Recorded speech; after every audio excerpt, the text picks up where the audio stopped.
Good evening. Welcome to Bloomington High School South, a very busy Bloomington High School South this evening, to the 9th District Democratic Candidates Debate. My name is Mary Catherine Carmichael, and I'll be serving as your moderator this evening. This evening's event is sponsored by the Monroe County Democrats and the Indiana University College Democrats. The Bloomington High School South and Bloomington High School North Young Democrat clubs were also instrumental in planning the evening and will be participating in questioning our candidates.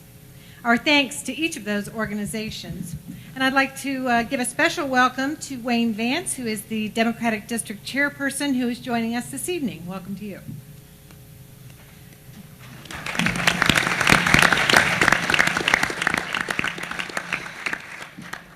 Before I introduce everyone gathered on our stage this evening, I will outline the format for our debate. All questions were developed by the Indiana University and Bloomington High School students. Candidates have not been given the questions in advance. Each candidate will be allowed 45 seconds to introduce him or herself. Replies to questions will be requested from the candidates in random order, pre-selected but not known to the candidates. 90 seconds will be allotted for question replies, during which time a candidate may choose to rebut another candidate's response if they so choose. We will not have an intermission. Candidates will have 30 seconds for final statements. Now for our introductions. Our panelists who will be asking the questions this evening are Anastasia Kilmer, representing the Indiana University College Democrats.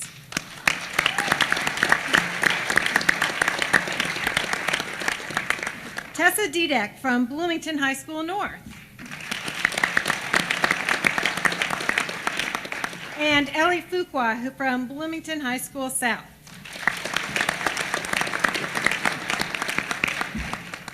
And now I'd like to welcome our candidates, who in alphabetical order are retired Air Force Brigadier General Jonathan George,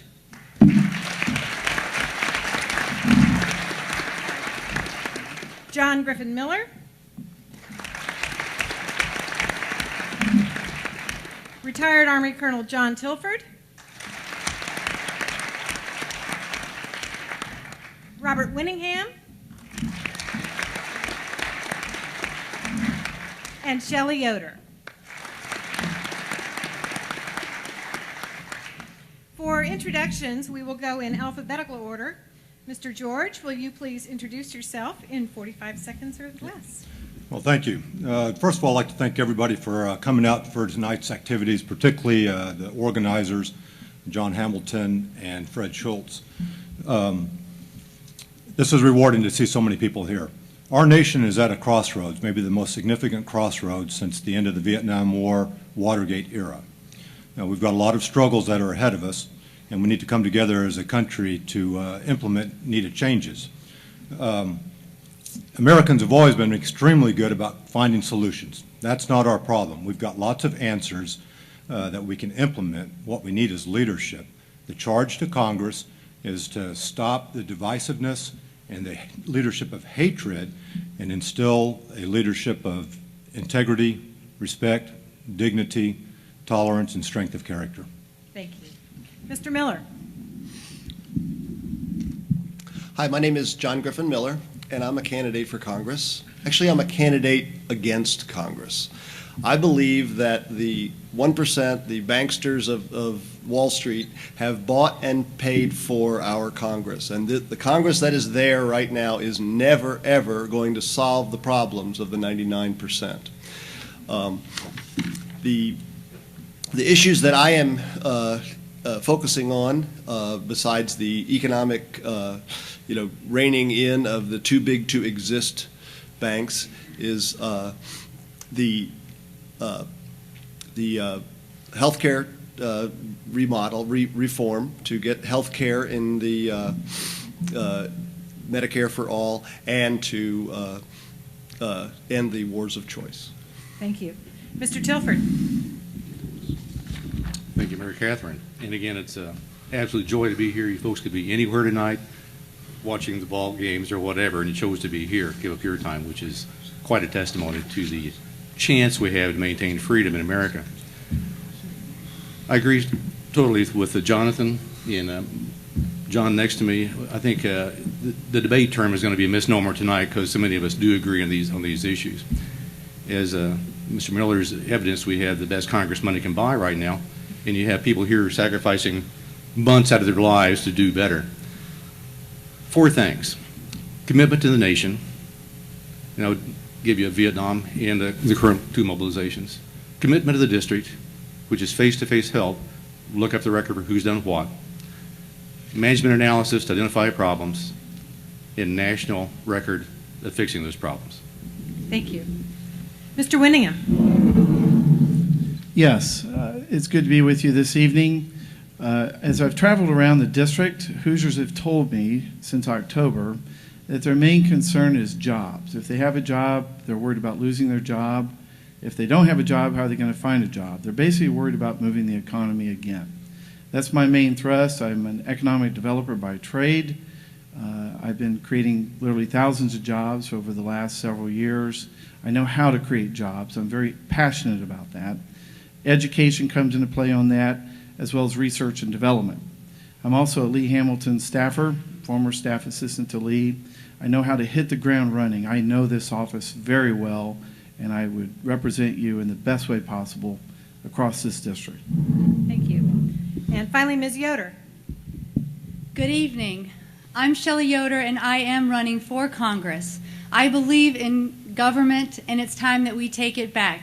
I want to run as your representative to stand for and fight for job creation in our district, good paying, sustainable jobs. I also want to fight for quality education for all, as well as accessible health care for each of us. I also want to fight to protect Medicare and Social Security for our seniors. I was born and raised in Indiana. I'm a small town Hoosier girl, and I will fight for you for your vote, as well as for you as your representative in Congress. Thank you very much, candidates. And now, without any further ado, it's time to begin our questioning. We're going to begin with our panelist from Indiana University, Anastasia Kilmer. Please offer the first question. Do you support the Affordable Care Act? And if the Supreme Court rules the act unconstitutional, what do you think Congress should do about it? Ms. Yoder, you'll go first on this. I do support the Affordable Care Act and hope and expect the Supreme Court to support it. If it comes back that it is unconstitutional, I will ensure and start all over building bridges, being a collaborative leader to ensure that we do have accessible health care for all. Health care is a right and not a privilege. And as your member of Congress, I would make certain that we do not drop the ball here and we continue to advance this very important issue and legislation in our country. Thank you. Mr. Winningham. I would like to keep and perfect what has been passed. I think that affordable care is a right, not a privilege. And I also believe that with so many of the benefits of this act that is in place already, such as young folks up to the age of 26 being able to keep health care through their parents, and as well as seniors saving on the average of $700 a year in prescription drug costs, those are benefits that real Americans can see over the next year, couple years. If the act is overturned, I think there will be many Americans that would be very upset about that. I would like to bring that back if it is struck down, and exactly in what form, I think is up to debate in Congress. But I would support affordable care for all. I think a healthy workforce is a productive workforce. Me being a job creator, I've always been concerned about workforce, and it's just simply a fact that when workers are ill or their children are ill at home and they're not able to take care of sickness, they're not as productive in our society. And I think for our nation to create jobs and be productive, we've got to have affordable care for all. Thank you. Mr. George. Sure. The Patient Protective and Affordable Health Care Act is a very good start. It covers a lot of folks that normally would not be covered. Its promise is that it will do so in a fiscally responsible manner. But we've got to be a little bit careful about it. It is not a perfect piece of legislation. There are a number of carve-outs that need to be addressed. And more importantly, we've got to continue to work as a people in order to find better and more efficient ways to continue to deliver great health care to Americans. And I've got to be upfront with you. I am the product of a 30-year military career where never once did I have to worry about health care for myself or my family. And as a retiree from the military, I continue to reap those same benefits. It's almost a little embarrassing that I'm covered by an extremely good healthcare network and system of services, and all Americans aren't covered by the same capability. So the Affordable Health Care Act is a good first step, but we need to make sure that it doesn't turn into sort of a welfare issue, that we stop looking for ways to provide better health care at a more economical cost. Thank you. Mr. Miller.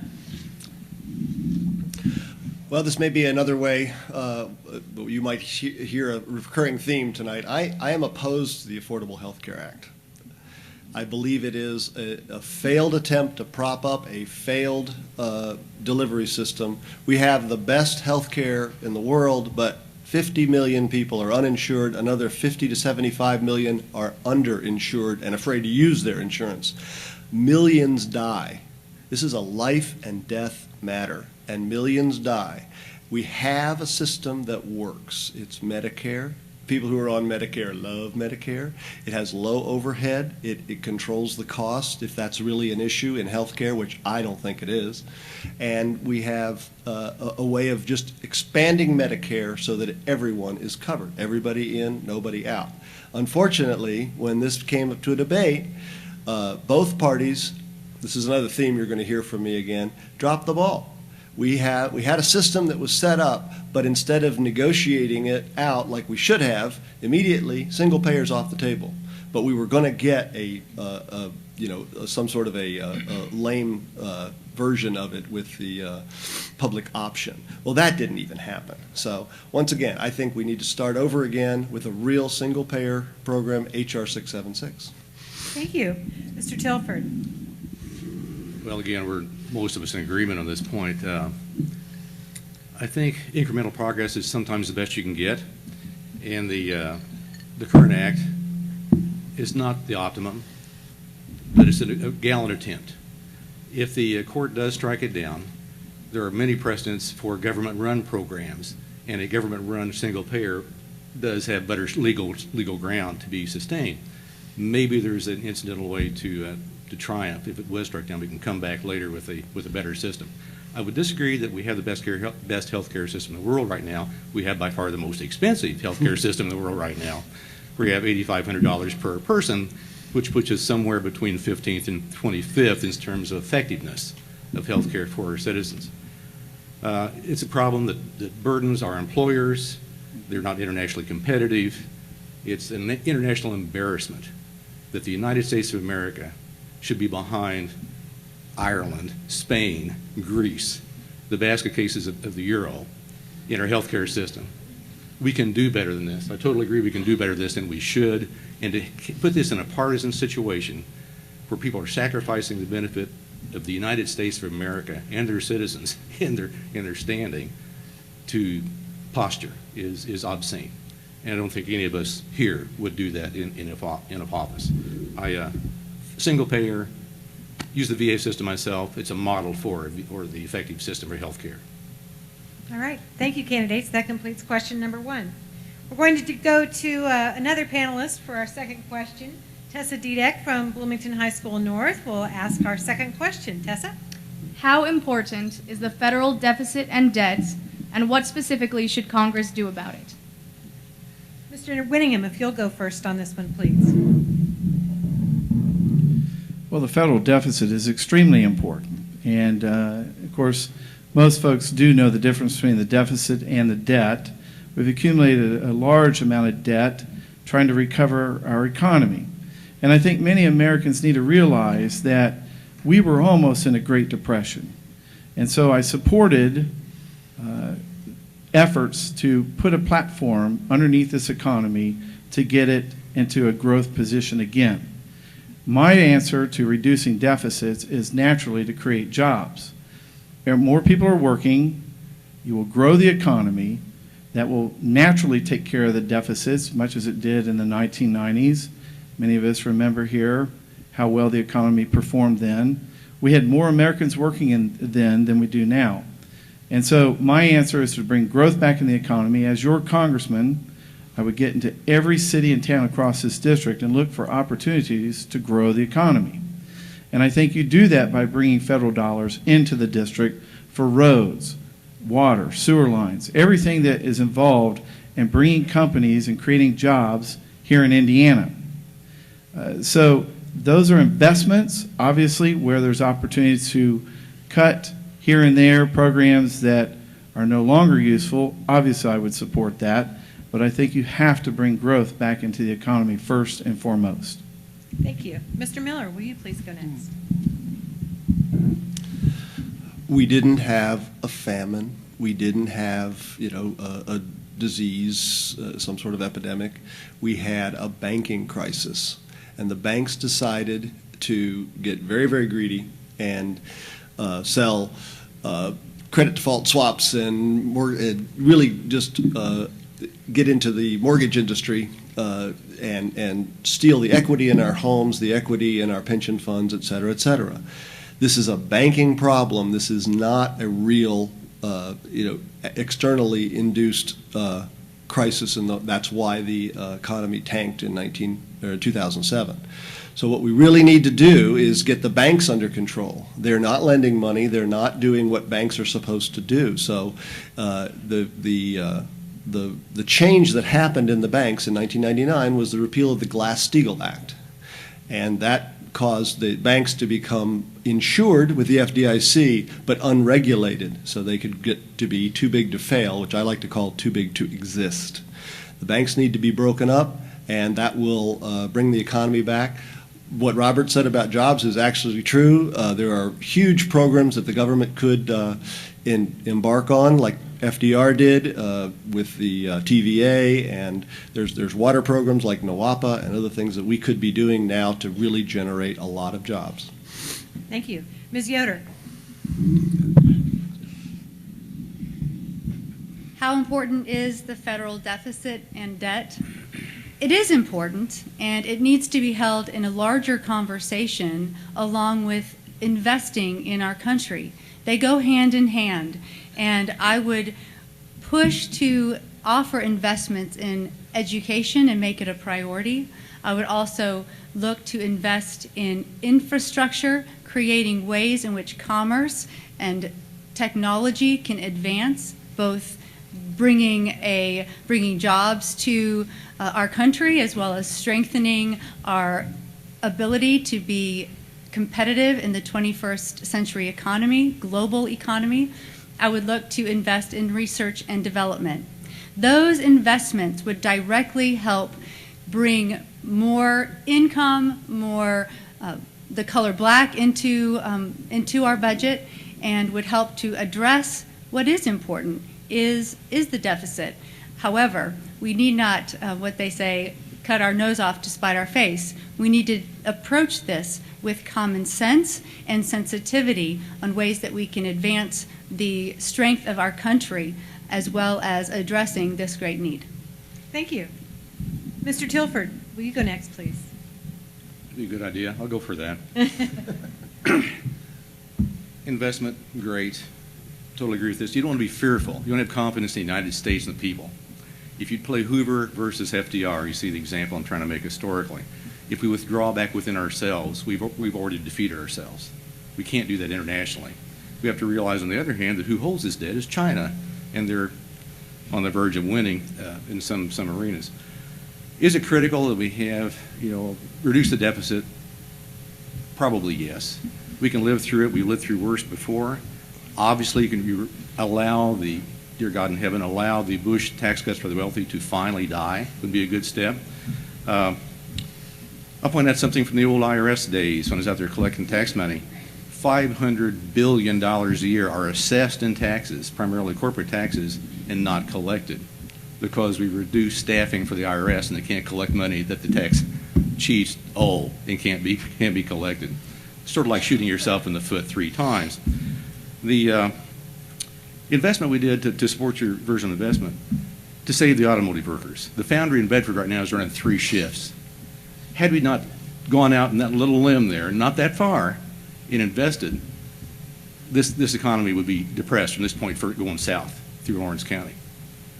So with the infrastructure, with the education, with the hopes and dreams of America behind us, we can pull through this. It's embarrassing that a handshake deal between the President of the United States and the Speaker of the House was not honored and forced out by the Tea Party people. Thank you. And of course, Mr. George. Thanks. Definitely the deficit and the debt are intimidating factors that we've got to grapple with, but in reality, they're more the symptoms and not the actual illness that we've got going on. We've managed deficits and debts in our nation's history a number of times. The factor goes back to the economy is literally in the toilet.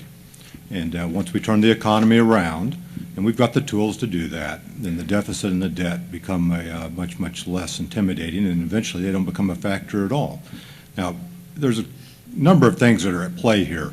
One of them that, and this is why the Founding Fathers championed congressional representation based on population.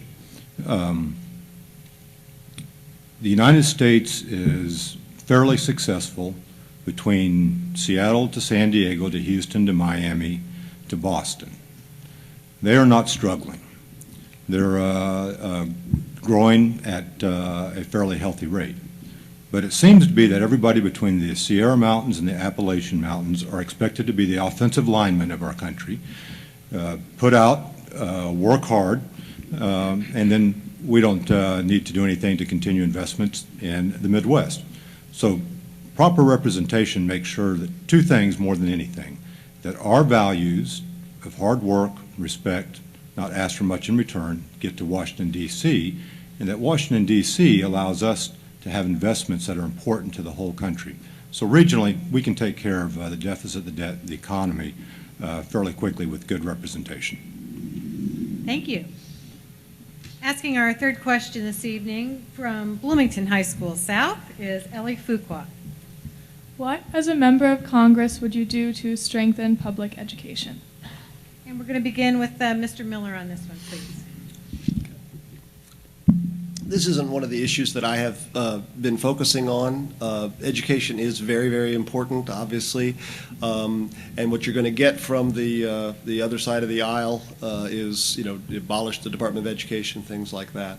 But education was very well supported in the 90s when we had both a surplus and a peaceful world.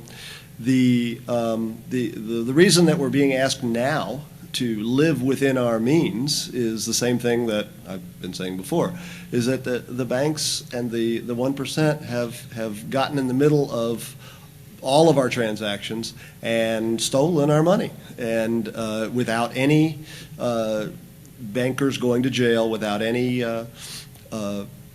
anything but a tax on the middle class, a tax on unions, a tax on things like that. They want to keep our infrastructure down, and they want to steal our money. And what we need to do is to, enforce our laws as they are written and put people, in jail that need to go to jail. Thank you. Mr. Winningham. Well, my background as an economic developer, I've learned that the best public education is done at the local level. It's not that I don't think there's a role for the federal government. Certainly with those folks with disabilities need to have a level playing field with others. But if you talk to employers in a community, they want to know that that public school is producing problem solvers. And I have a problem with teaching to a test necessarily, because I don't think that creates the kind of problem solvers that our employers are looking for, and quite frankly, for us to be competitive in this world economy. I think our public schools are doing a fabulous job. I think teachers, unfortunately, today are being beaten up for their efforts, and this idea that a teacher or someone out there actually could take a test and simply become a teacher, I think is absolutely ludicrous. I think a lot of those issues are handled at the local level, certainly at the state level.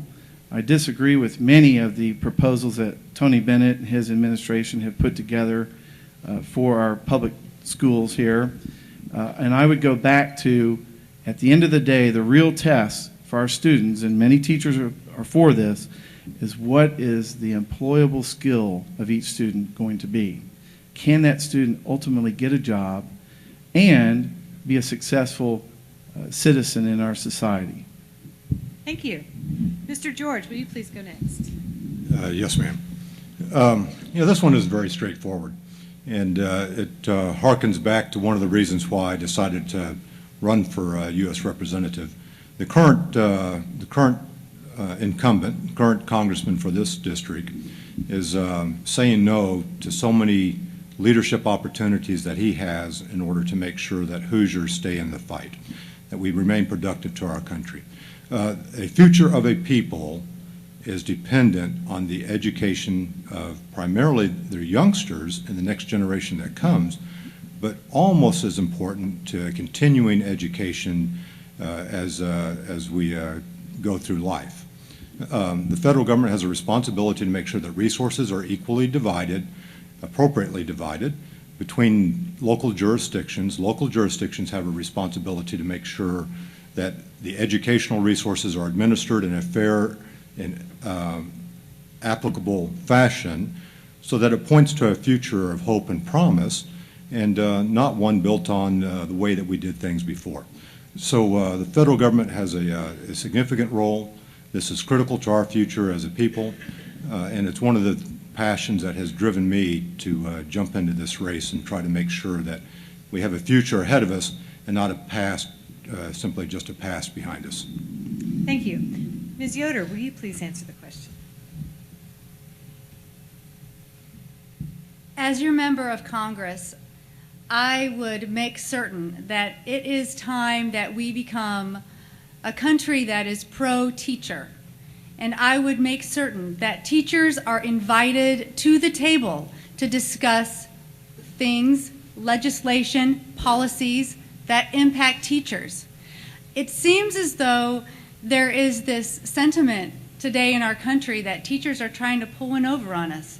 And as somebody who has teachers in her family, my sister, she has dedicated her life to teaching, and a couple of years ago decided to exit the building and get out of the profession because she needed a break. She was so exhausted and stressed out over the impact of and the requirements of testing and feeling like she was not supported. So the role of government is definitely to support the very people that are creating our future, and that is our teachers. And I would make certain that they are invited to the table for the discussion on how legislation impacts them. Thank you. And finally, Mr. Tilford. I suspected I was next. I thought you might. Undergrad degree in education, IU here in Bloomington. First, the student loans shouldn't go from 3% to 6%. I think we can forget about that. That's insane to punish people when corporations can get money at 2%. I'll point to the historical example in terms of investment. Totally agree with that. The current Jim Webb, GI Bill, I can't talk today, for those returning from Iraq and Afghanistan. Marvelous. The post-Vietnam era GI Bill put me through school with the help of Polly out here. She was working, I was flipping hamburgers, and Uncle Sam put me through there. And the post-World War II GI Bill created the middle class that gave us this world that we're in. Every dollar that Uncle Sam put into those education programs paid back to Uncle Sam hundreds and hundreds of dollars of additional taxes. It was a marvelous success story. So that investment is, I think, a no-brainer. Speaking about no-brainers, we have No Child Left Behind. Very good idea, very bad implementation because it left out the critical part of the equation that you mentioned already, teachers. Applying judgment rather than the by rote test. And the last thing I'd bring up is efficiency in manufacturing. We have, 10 miles going to my west now, John Weichart out there at Ivy Tech, who deals on almost a daily basis with manufacturers saying, what skills do you need? Then comes back and changes that curricula for those students. And that's not just the new students, but the ones being retrained because they're displaced because of technology changing. So it can be done. It's being done here in Bloomington, both in the university and at Ivy Tech. Investment. All right, thank you. On to our fourth question, and we're going to go back to panelist Anastasia Kilmer for that question. The economy has been through a historic recession, and we're still suffering from high unemployment. What specific plans will you pursue in Congress to help the economy and the people of the 9th District? Mr. Tilford, in a quick turnaround, we're right back to you. I was really afraid of that. Yeah. I was told there'd be no math during this. But I think we've touched on that. If you have your great Venn diagram for the earlier questions, infrastructure, investment into training as well, more confidence in targeting things the right way. Let me point out a negative example, and I always mispronounce this term. Remember the little mini scandal we had with Sonora? Was that the right term? Correct me out here. I can never say it. Thanks. You get up here and tell it right here. But that didn't bother me. People said how horrible it was. We cranked in a bunch of government money to affirm what we need to have are firms doing green industry kind of things, whether it be wind farms or solar or tidal, all these cutting edge ways to make money, to make a product we can sell internationally. Sometimes you win and sometimes you lose. If you're waiting for a guaranteed investment and still be out in front of the world, that's not going to happen. So once in a while you make a bad choice. That didn't bother me. What would bother me is you're making a whole bunch of those kind of choices. If that's the worst example they can come up with for the current administration, not that bad. Don't be shy.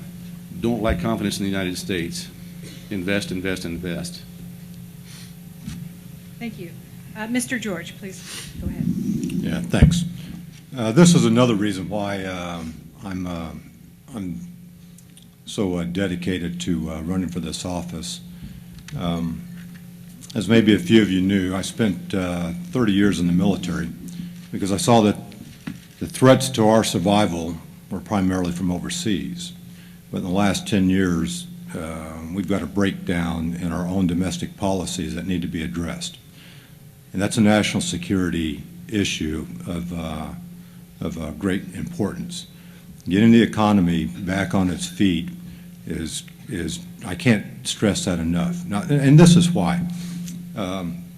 In the history of our country, whenever the economy has had a hiccup, there were not great powers that were likely to take our place.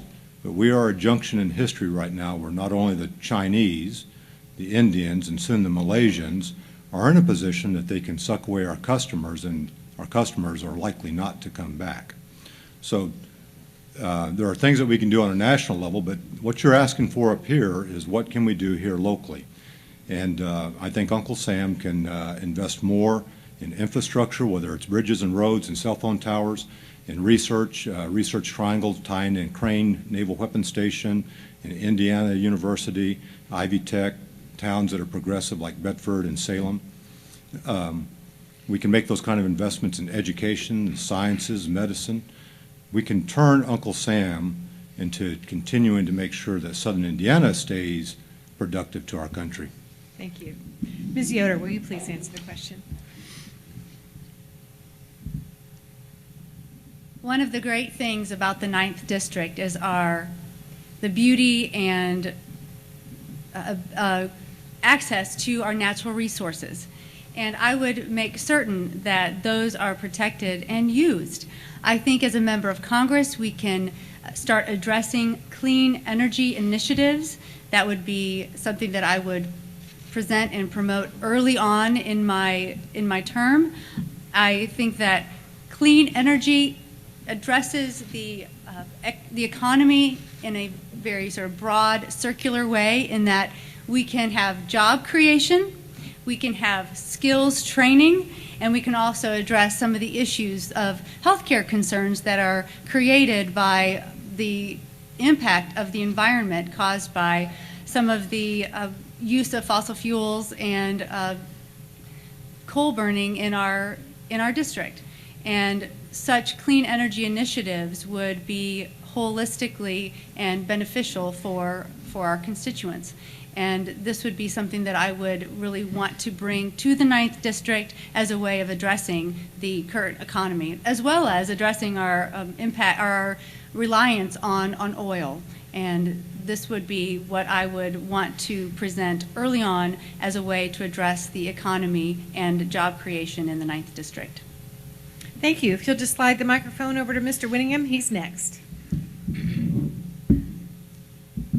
Well, first, I would do just the opposite of the current Congressman Todd Young. I would not vote for the Paul Ryan Budget Act. He voted for it twice. And that act alone cut funds for job training. It cut funds for infrastructure in this country. Those are needed items or tools to get our economy moving again. I would also bring our troops home. I think nation building should begin right here at home. Our troops have done a fabulous job. Our men and women in uniform have done their duty, but it's time for them to come home. I would take that money and invest it right here at home. We've got, for example, bridges over the Ohio River right now in dire repair, and that money needs to be spent here. We've got communities across this district that are trying to figure out how to create industrial parks. We've got rail lines in this country that are falling apart. And so I think those investments are very important to get our economy moving again and get us out of this recession, which we are moving in the right direction. I would also work to reform the tax system, make it more of a fair and equitable system. I think the burden needs to be spread across the landscape between corporations and individual taxpayers, and I don't think it's a very fair tax system as it now stands. I'd work on that. I'd also support a comprehensive energy policy in this country. Thank you. And Mr. Miller, of course, it's your turn. I think the congressmen we send to Washington should be concerned more with national policy than this particular district. If you're playing a zero-sum game, if you're just moving something from the next district over and competing against each other, it's not a zero-sum game. Globalism is something that we're all told is just impossible. It's a given. It's got to happen. The people who are working for 26 cents an hour in China are being abused just as much as we are seeing our jobs go overseas. This country was built on the American system. It's the system of Hamilton and Washington and Henry Clay and Abraham Lincoln, where we protect our jobs. We use a high tariff to keep our jobs here. We buy from each other. We don't ship our jobs overseas. The only people that make money when you ship overseas is the shipper, and everyone else gets exploited. We need to have control of our banking system, and we need to invest in our infrastructure. That's Alexander Hamilton's American system, and that's what this country is built on. And whenever we do that, we flourish. When we go with a globalist system where we're shipping the salads across the country and across the world, it doesn't work. We need to stay local. We need to stay in this country and buy and sell to each other. All right, thanks very much. All right, we're on to our fifth question. We're back to panelist Tessa Didak, who will be asking question number 5. In the area of America's foreign policy, looking back 10 years, what would you have done differently? And looking forward 10 years, what do you expect will be the greatest challenges? In 90 seconds. Mr. George, if you'll go first, please. Yeah, thanks. So our adventurism in Afghanistan and Iraq were not done appropriately. And I cannot say that enough. I was part of the senior military leadership that advised the president back in 2001 that we can hold the terrorists accountable, whether they're Al-Qaeda or Taliban, with strictly airstrikes. Matter of fact, when we did the first 3 nights into Afghanistan, after night 2, there were no targets left to strike. It disappointed me that the decision was made to put troops on the ground in Afghanistan. Same thing with Iraq. And as been mentioned before, we've lost almost a nation's treasure in 2 futile attempts at trying to throw money and more horrifically, sadly, American lives at two insurmountable problems. Looking forward in the future, it comes all back to the economy. If we have a healthy economy, productive jobs, jobs that go into the future, then we remain a free and safe and a secure people. But if we don't get the economy straightened out, then whether it's terrorism or it's other powers that try to take our place, we will struggle. So we've got to get the economy. Matter of fact, if you look at the course of mankind, when the economy can no longer support the empire or great society, then that's when you start running into the demise and eventually the extermination of those people. We have got to make sure that that doesn't happen to us. Thank you. Mr. Miller, if you'll go next, please. It is economy that is controlling our foreign policy. 10 years ago, we should not have gone into Iraq at all. Afghanistan, maybe a little bit to, settle that country down and have it be less of a threat to us. However, the question is, why are we in these countries so far away? It's got nothing to do with our economy. It's got to do with shipping stuff that they have that we want. It's not fair to them. It's certainly not fair to us.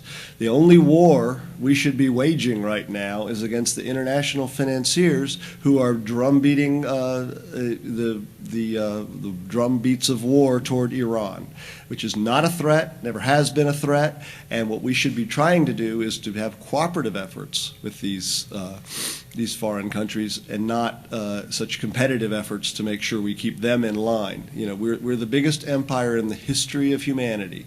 We have hundreds of bases all around the world, and we don't need them. We should be a cooperative member of the community of nations around the world, not the world's policemen showing up to keep things in line for our economic benefit. Thank you. Mr. Tilford.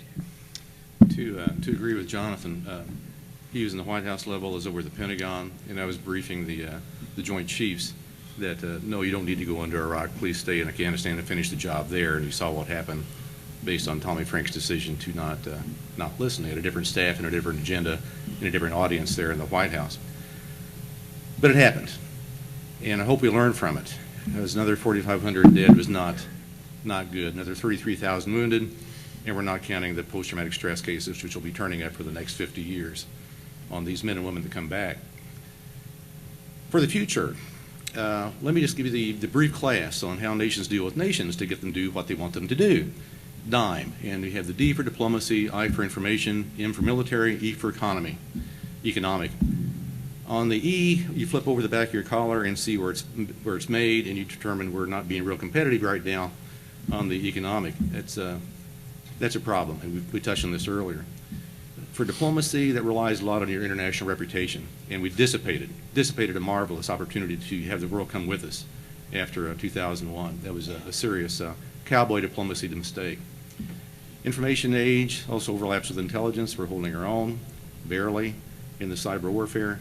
The last resort is the M. The last resort should be for us to kill other people, and if other people kill ours. I disagree with Clausewitz. I don't think military action is an extension politics by other means. I think we can do better. But watch out for China, India, Brazil in the future economic wars. Thank you. Mr. Winningham, please go ahead. Well, first, I think Secretary Clinton is doing a fabulous job of diplomacy. I am very concerned that there happens to be more members of the marching band in our military than there are U.S. foreign diplomats. I would vote to support diplomacy first and foremost. Obviously, war is a very last resort. And again, I reiterate, I would bring our troops home. Now, I think it's very important that the United States plays a role in our world economy. And that begins here at home. And I would support, again, our public education system. It's the linchpin of our workforce development. I would support Ivy Tech and IU and Purdue, continue to invest in research and development, and try to create the opportunities here at home to build our economy. I agree with Jonathan that jobs created here at home help stabilize our own economy and make us actually a stronger nation around the world. But I would also add that we need to support diplomacy. I would want to invest in diplomacy. I also would add that I support Secretary Panetta's proposals to cut defense here and there, certainly make it more efficient. Today, he's on the right track, and again, I would try to invest here at home. Thank you. And Ms. Yoder, please. In looking back 10 years and in looking forward 10 years, it's hard to even believe that we've been involved in this war for more than 10 years. I was sitting here thinking the time has just gone so fast that we have been engaged now in two wars, and really does it seem that there is an end in sight. We need to exhaust our diplomacy. 10 years ago, we needed to definitely be more transparent, more honest, and be more open to how we addressed the issue of 9/11, which started the war against Afghanistan, which should have resulted in a day of mourning. And it certainly was the case with me. And I don't think that we should address our nation's foreign policy in a way that we are the police for the world. What's interesting to me today is how we talk about bullying in the schools. How have we gotten to this place? Well, it seems like we encourage bullying overall. And as someone who will represent you, I will lead in a way that is tolerant, lead in a way that pursues diplomatic solutions, and lead in a way that is grounded in collaborative leadership. Thank you. Well, we're already at our sixth question, and we're back to Ellie Fuqua to ask that question of our panel. Some have characterized certain political activities lately as a war on women, including defunding Planned Parenthood, excluding contraception from health care, intrusive ultrasounds, and more.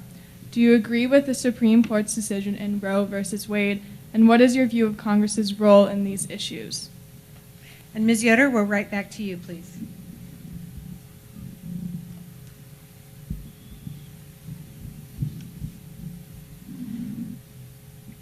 The legalization of abortion is really an issue of access to health care. It's an issue of democracy. And we look at this and we hear this noise coming out of Washington.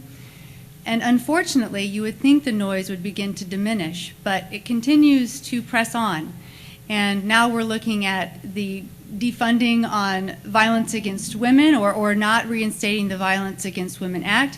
And it seems that this theme goes on and on and on. Women today are more uninsured or underinsured, and it is an issue of justice. I want to take this conversation away from just gender and looking at the issue of justice. When women cannot access reproductive health, access to birth control, when we are looking at defunding programs that help protect women and children, we are taking a step backwards with our country, not steps forward. And if you would grab the newspaper today, one might think we have re-entered into the 1950s. So as someone who lives these experiences on a daily basis, I think we need to continue to advance the conversation to a more democratic access to health care for all conversations when it comes to women and girls in our country. Thank you. Mr. George. We have two issues here that we're discussing. First of all, Roe versus Wade is the law of the land. I have no intention of trying to change the law of the land. Matter of fact, that one would be an extremely difficult one even for Congress to tackle because it's a Supreme Court decision. But I want everybody to understand that I saw it as a solemn obligation as a military officer to defend life. And almost all of the lives, I did not know who they were. I can tell you, sadly, I can tell you when life ends, but I cannot tell you when it begins. So we have to be extremely delicate about this because we're talking about tremendous consequences. But I have no intention of playing with the law of the land. And that's Roe versus Wade stands as it is. Now, the other issue that is very important here is that for some reason, there's a whittling away of what we like to call women's rights, and that has got to stop. And the other part of that is that we have got to make sure that we are including men in this conversation. Too often we find ourselves saying that only women are the ones that are articulate enough to discuss these very serious issues. And then on the other hand, we're disappointed because men aren't more involved in family matters, family activities. And to a large degree, some men are just plain deadbeats on society. So we've got a couple of issues there that we've got to tackle. Women's issues, we need to stop the whittling away of so many of those things, and we need to make sure that it's an open discussion and we involve all of society. Thank you. Mr. Miller. The issue of abortion is always brought up in every 2 years at a time when we were voting for Congress, and Congress has no effect on this. Everybody has strong feelings, and I respect those strong feelings. This is not a congressional issue. This is a wedge issue, trying to get people excited to come out and vote for one side or the other. It isn't, as Shelley says, it is an issue of rights. This is human rights. Women, unfortunately, are underrepresented in our government, and therefore are more likely to be, a victim of the reduction in their rights. Again, it comes down to the fact that our Congress is bought and paid for. They are all spend all their time raising money to get reelected. And where do they get this money from? The people who have money and are able to then mount these multi-million-dollar campaigns from the corporate coffers that they're then employed by. And until we have a Congress that's not employed by corporations and Wall Street, we're never going to solve any of these problems. Thank you. Mr. Winningham. Well, I happen to agree with the three previous speakers on this issue. I do think that it is a justice issue. I am appalled that Congress continues to attack women. And I would agree with John that I think it's just ironic that it happens about the time an election rolls around. I would not deal with Roe versus Wade as a congressman. I agree with Jonathan. I think that is a Supreme Court issue. However, I will say that it's not my business. I think it is strictly a woman's decision with her health, and I think it is a woman's health issue. I'm appalled also that contraception in this country has become such a big issue. They've made it that way. And in fact, half of the women that are on contraception are using it for health reasons, not for birth control. And I think that has to get out there as part of the discussion. I would also, in the case of Roe versus Wade, I would try to figure out how to encourage more adoption in this country. I think we talk about life. We certainly have to figure out how to make life better here for those who are born. And along those lines, I think women have been attacked on Medicare and Social Security because, after all, most folks who are on Medicare and Social Security are women. So vouchering Medicare, as Todd Young voted to do, I think is another attack on women, and it absolutely has to stop. Thank you. And Mr. Tilford. My turn. Let me guess. Not a pleasant subject for anybody to consider weighing life and death. And I'd like to escape by saying I'm a man, so therefore I shouldn't tell a woman what to do, and then you wouldn't have to hear me say anything else, but that would be cheating. All that follows are my opinions, obviously. Roe versus Wade, I'm not the Supreme Court. I agree with Jonathan and others here. It's the law. Let me throw in a couple more statistics for you. Those nations who outlaw abortion have twice as many per capita as those that don't. More young lives are lost that way when it's attempted to be outlawed, to be banned. And because the outlaws are doing the abortions, many more women suffer and die or mutilated. I wrote a nice little letter to the Indiana Right to Life people when they sent me the suggested survey, and it's on the website. I'm not going to quote it here because some of the language is kind of blunt, but if you're curious, take a look at that. I'm also really upset that it's become a partisan issue. That people try to exploit anything for posturing or for some sort of advantage. And this is not the kind of thing that should be a partisan issue. It should be the nation working together to work a problem. I will say, again, my opinion, abortion used as population control is abhorrent. It's repugnant. To save the life of the mother, or incest, or these rape cases, the morning after pill, when you don't even have a zygote yet, it's not my body. I'm the man. I'm not in a position to judge, but I would uphold the law of the land if given that opportunity. I'm not in the Senate. I'm not in the Supreme Court. Thank you, Mr. Tilford. That completes our 6th question. Let's just take a minute. Many of us have been in our seats for a long time. If you want to stretch your legs. And while we're at it, I'd like to acknowledge the students from the Indiana University College Democrats and Bloomington High School North and Bloomington High School South, Young Democrats. Let's give them a hand for their efforts tonight.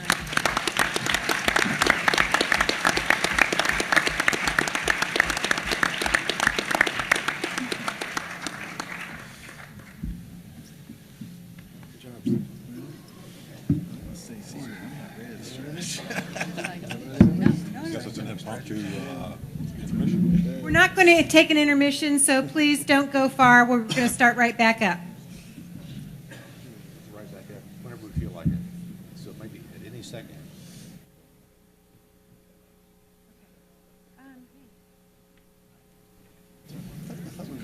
Whoever was going to be first was going to get notified. That's what she said. Yeah. And it could be anywhere. They could be watching television. Right. You barely have time to hear the question. I know. My short-term memory, I forget what it was. All right, have we had a chance to ward off deep vein thrombosis yet? If you don't mind, that'd be great. Me too. All of us. Yeah. Thanks. Yeah, we went to an Indian restaurant over here, and 1 through 6 was the hot, and we said 4. Shouldn't have said 4. Go ahead and find our seats again if we can, please. We want to get as many questions in for the candidates as we can this evening before we have to adjourn. 5 glasses of water. Anastasia, we're back to you for question number 7, please. Thank you. With gas prices around $4 a gallon, many Republicans are attacking Democrats on energy policy. How will you respond to those Republicans? Mr. Winningham, please go first. Gladly.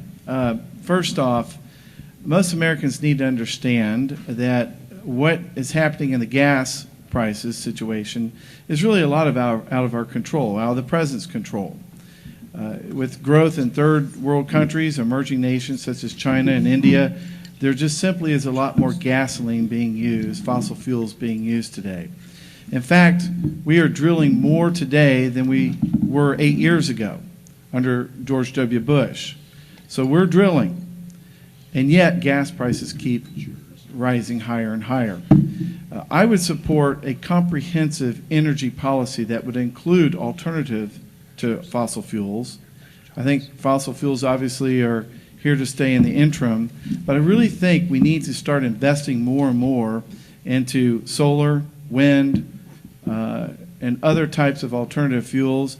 I would support mass transit, certainly in our urban areas. It's a little bit more difficult in the rural areas of the 9th District, but I would also support making our automakers produce more fuel-efficient cars. You know, every time Congress has voted, and President Obama pushed for this, by the way, to make our automobiles more fuel-efficient, they reluctantly did so, and look, they're still selling automobiles, and it certainly helps in conservation. So I would support a comprehensive energy policy. Thank you. Mr. Tilford, if you'll go next, please. The March 1980 price for gasoline adjusted in 2012 dollars is $3.50, give or take some change here. I forgot the exact deal. Not a whole lot less than we're paying now. The 81% of the transactions in the oil futures markets are by speculators, by investment bankers and hedge funds, not by the major airlines or Shell or British Petroleum. 81% of that buying and selling, speculators. So we have a threat, let's say the Strait of Hormuz would be interdicted due to our, let's say, current situation with Iran. So the speculators have a reason to jack up the price. But even if you could eliminate through the Trades Commission, even if you could enforce an elimination, absolute elimination of that speculation, you'd still be right back under your baseline of roughly $3.50, $12 for a gallon of gasoline. Put in perspective, you ride through England and you pull up the pump and you're paying, what, £1.6 or whatever per liter, which is going to translate to about $9 a gallon of gas. So as bad as this seems, it's not as bad as what the rest of the world is paying for gasoline. We're going to have continue to be more efficient in the way we use it, better gas economy on our fleets, more public transportation. They're not making a whole lot more oil out there. One of these days, no matter how sideways they drill or do this environmentally unsound fracking, it's not going to be there anymore. We better change to other means of energy, other means of transportation, and it's not going to get any better than $3.50 a gallon of gas. Thank you. Mr. George. Yeah, thanks. So right now, the frustration is mostly due to speculators, international speculators particularly. But what our nation needs is a long-range, comprehensive energy plan. One of the responsibilities I had when I was at the Department of Energy was running the nuclear complex for the United States. And so I had exposure to the intricate web that is a balance between nuclear energy, coal, natural gas, oil, not only domestic production of those, but from overseas sources too. Our economy is built off of energy. The quicker that we are able, and normally I'm a huge fan of competition and capitalism, but right now we've got so many different fingers in this pie trying to fix energy that there's a significant role for government to lead an effort to develop a comprehensive energy plan that builds off of these. And there's a lot of good work that's going on right now that says, save the petroleum for transportation until we can wean ourselves from petroleum-based transportation to transportation energy sources of a purer basis, and save things like coal, natural gas, nuclear for residential, commercial, industrial energy. So it would be pretty easy to do that, but we've got to have leadership in order to put that together, and that's what you're looking for in Congress, is to develop the leadership that can put together a comprehensive energy plan. Thank you. Mr. Miller, if you'll go next, please. We didn't have a famine. We didn't have, a natural disaster, but gas went from $2 to $4 because one of the biggest gas dealers in the country, as John put on his website and everybody knows now, is Goldman Sachs. Goldman Sachs can't receive one drop of oil. They can only manipulate the supply and demand and the futures markets, et cetera, in order to make a whole lot of more profit.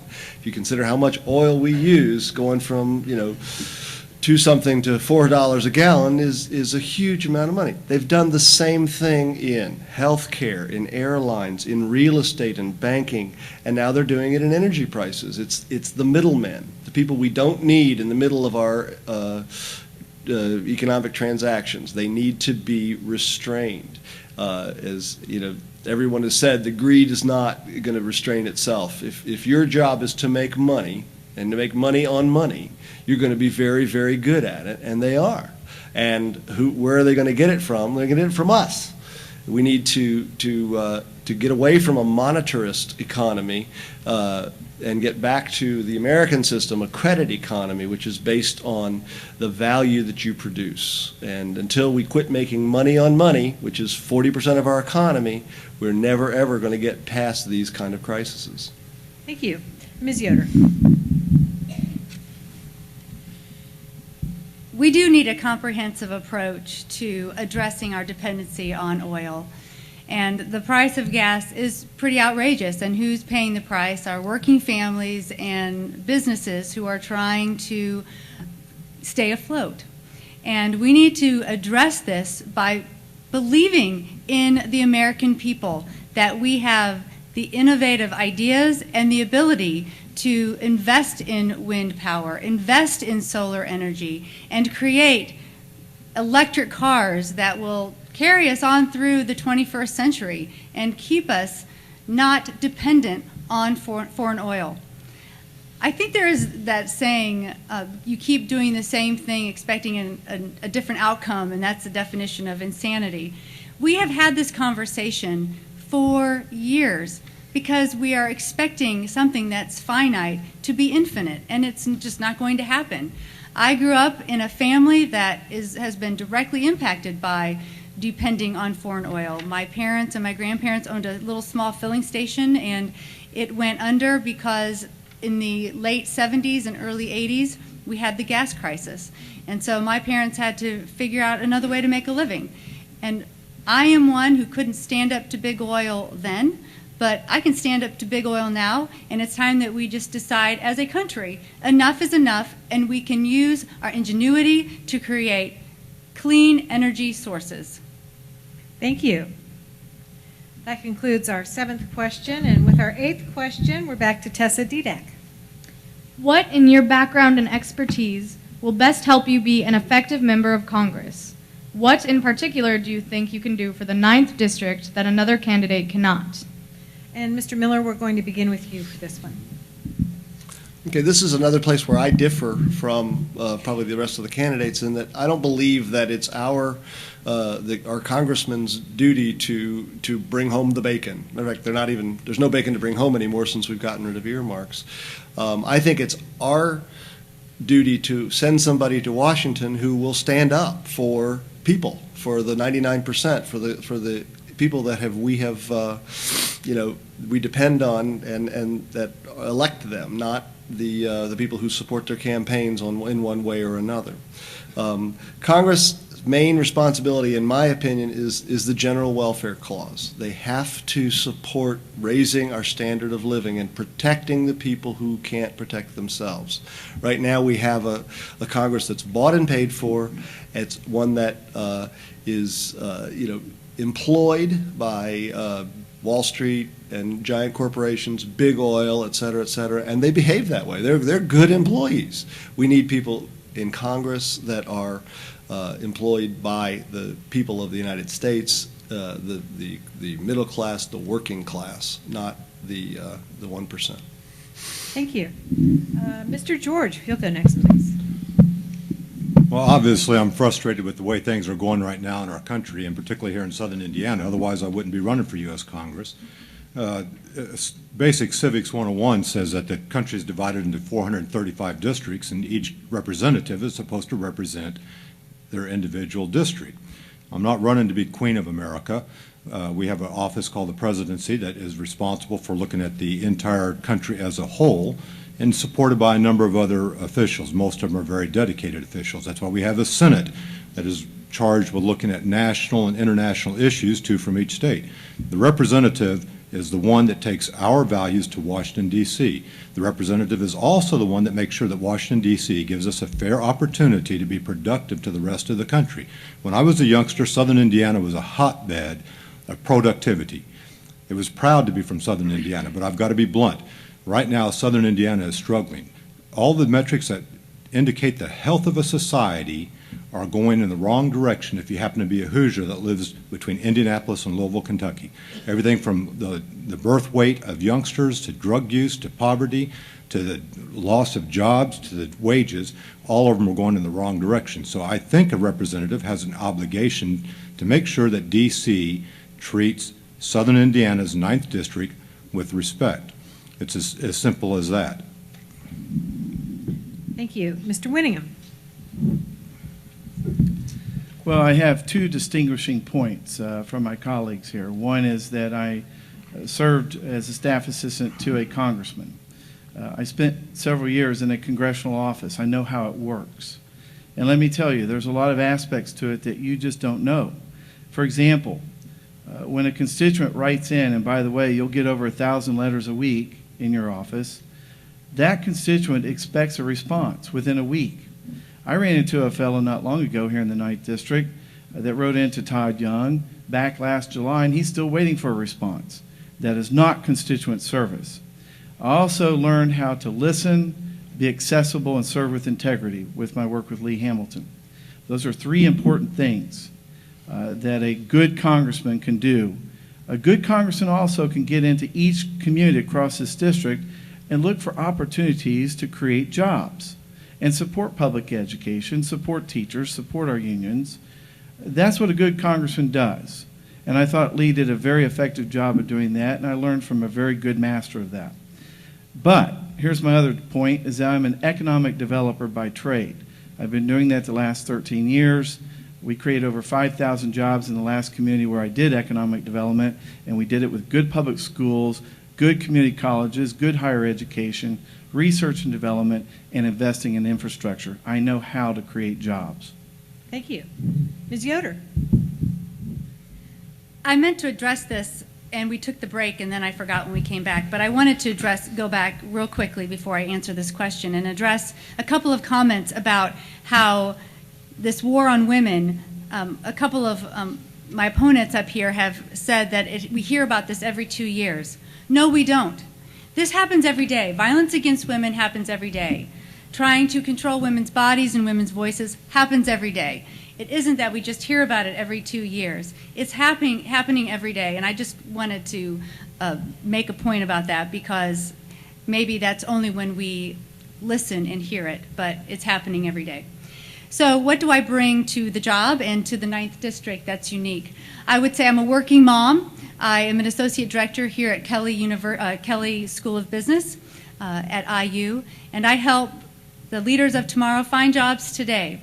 And I bring to that job 2 advanced degrees that are both grounded in investing in people. One is a master's of counseling, and one is a master's of divinity. And what has informed me most is that when you invest in people, when you believe in people, they will show up and we will do the right thing. And as your congressman representing the 9th District, I would bring those unique qualities to the job. Thank you. And again, Mr. Tilford, please. Thank you.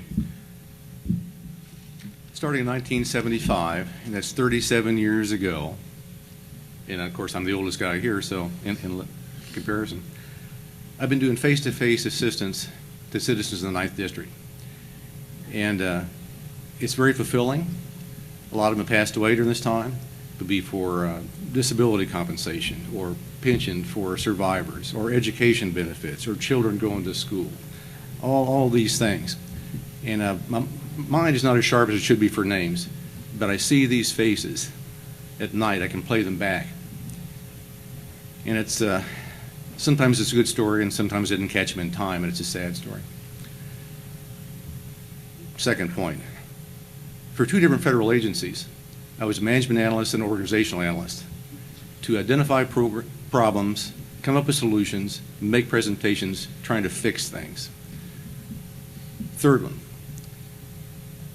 a bit coordinating problems solving and program coordination, well, I'm being redundant now, at the national level for the Department of the Navy, for the Army as a military service, and also for IRS on national level task forces for those agencies.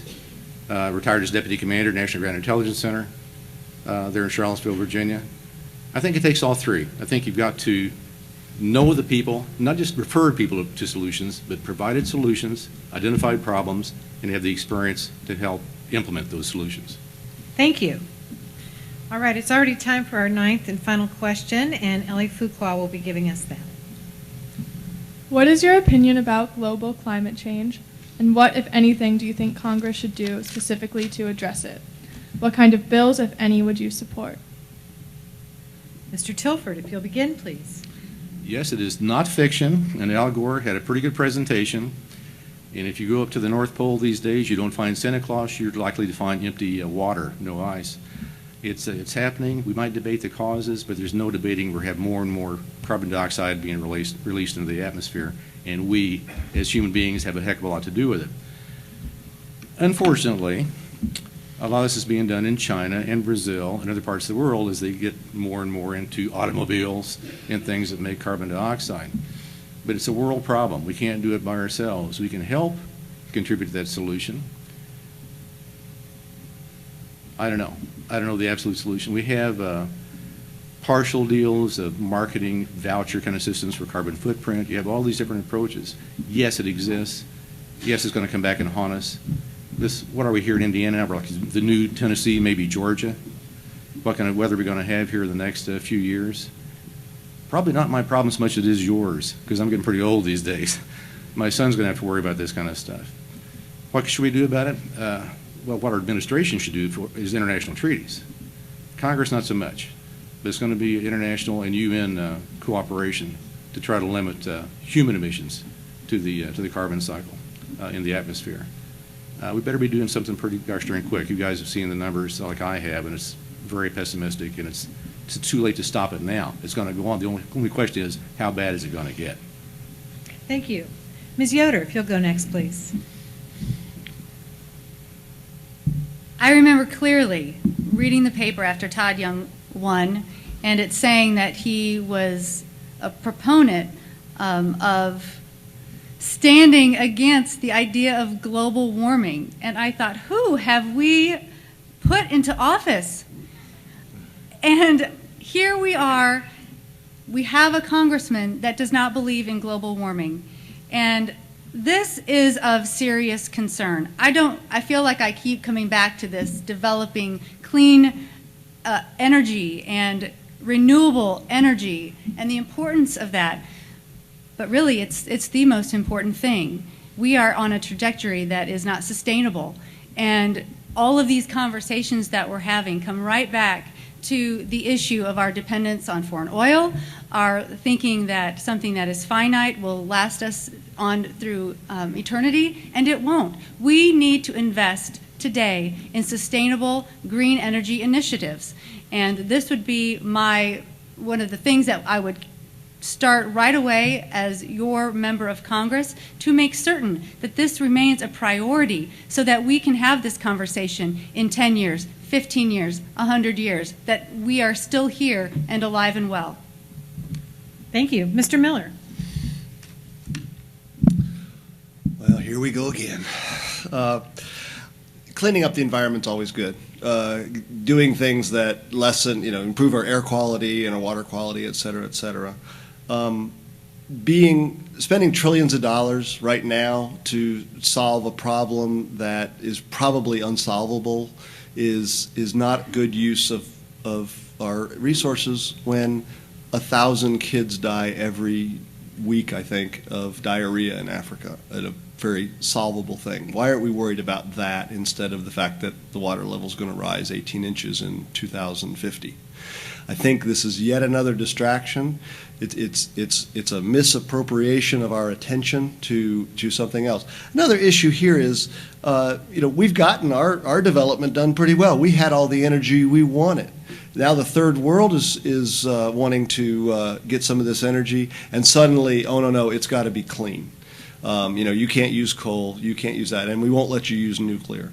I really think this is a distraction. It's not something we're going to be able to solve. The people in Bangladesh are going to have to move. We're never going to put together the economic and the coordination amongst the 200 nations of the world to solve this problem. But we could solve the thousands of kids that die every year of diarrhea in Africa, for example. Thank you. Mr. Winningham. Well, the U.S. and China produce 40% of the world's emissions, air emissions, and I think that's a huge problem. It needs to be addressed, and I think when you have a congressman like Todd Young who is out there saying that we have too many regulations and that it's costing too much to business, I take just the opposite view.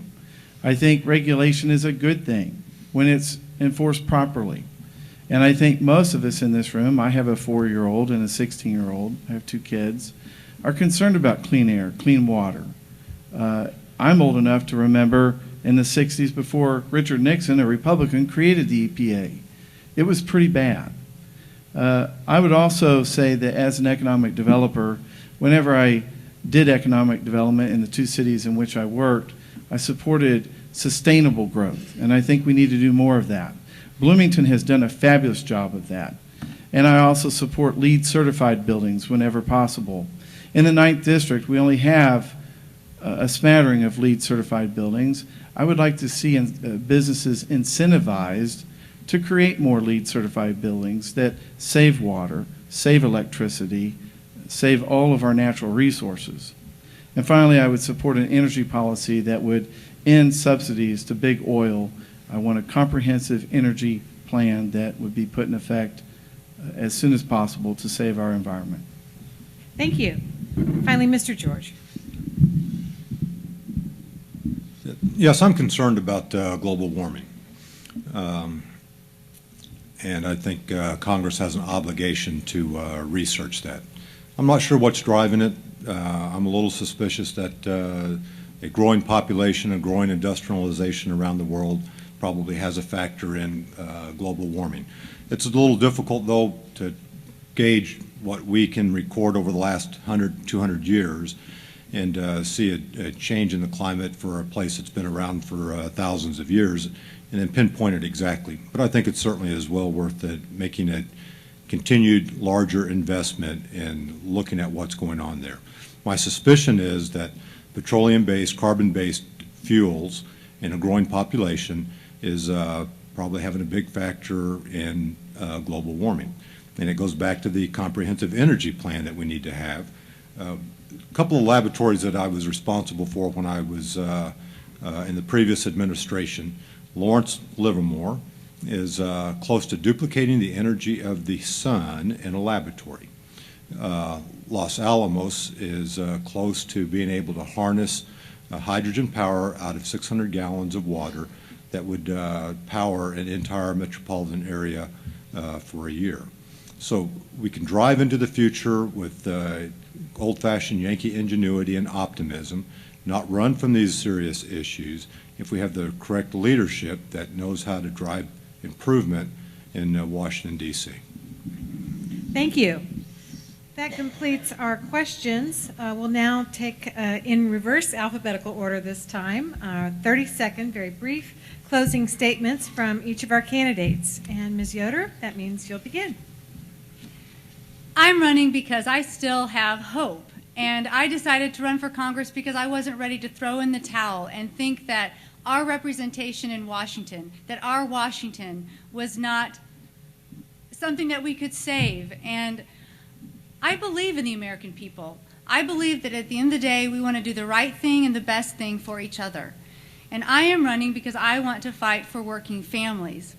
And as someone who has been observant in what is going on through the political landscape, our current congressman is not working for working families, and I want to fight for the working family. Thank you. Thank you. Mr. Winningham. As an economic developer and as someone who has worked in a congressional office, I want to be your representative because I too want to fight for the middle class in our country. I'm very concerned about the attacks that this Congress, this dysfunctional Congress, has made on all of us, and I want to do something about that. And by the way, I think it's appropriate that this high school has a newspaper called The Optimist because I am optimistic. I'm optimistic that if you nominate me, I will take on Todd Young, I will defeat him, and I will gladly represent you in the middle class of this country. Thank you. Mr. Tilford. Well, unless there's anybody out there that's here by accident tonight thinking they're going to a Hunger Game movie, everybody out there came because you care, and I care. And my record of public service in this district, both for those last same 37 years and also in Washington, D.C., is public record. If you care enough to come out here, I would beg you to care enough to research all of us. And the burden is on you to select the candidate for this fall election. Do the best you can, because in your hands rests freedom. Thank you. Yes, Mr. Miller. I think the one thing I'd like to leave everybody with today is that the system is broken. It's not going to get fixed by the people who are there now. I think every one of the 535 members of Congress needs to be replaced. I don't believe that being in this system will ever let them work for us. And so I would hope that if you see an incumbent on the ballot, you vote against them. just in general, because there are very, very few that are actually doing the business of the people. Thank you. And finally, Mr. George. Yeah, and as been said, the incumbent is Todd Young. So great American leadership is built off of inspiration and encouraging people to live out their dreams. Leadership is not built on hatred, which is what we've got going on in Washington, D.C. now. Imagine if John Kennedy had lived for 2 terms, if Martin Luther King had made it to 60. Imagine if Barack Obama gets another 4 years and if Hillary Clinton follows him in 2016. I'd like to take that imagination to Washington, D.C. on your behalf. Thank you. That completes our debate this evening. I want to thank each of you for being with us tonight. I also want to offer our thanks and appreciation to the candidates, our panelists, our organizers, John Hamilton.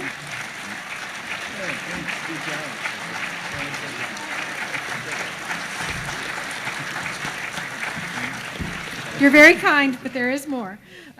John Hamilton, Fred Schultz, Carolyn Shaw, Regina Moore, our timekeeper, Nick Eamon down here. They've been working very hard tonight, along with Hannah Alani, who also, they both worked on the lighting this evening, so many thanks to them. They're South students. Vice President Jay True here at Bloomington South High School, Alan Brett.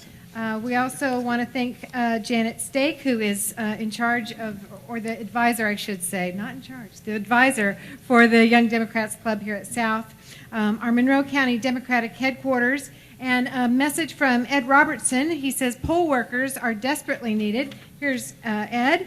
If you're available to work on May 8th, please see him after tonight's event. Thank you for coming this evening. Again, thank you, candidates, and please don't forget to vote. For Mary Tyler, for Mary herself, I think we need some applause here as well. Thank you. Thank you.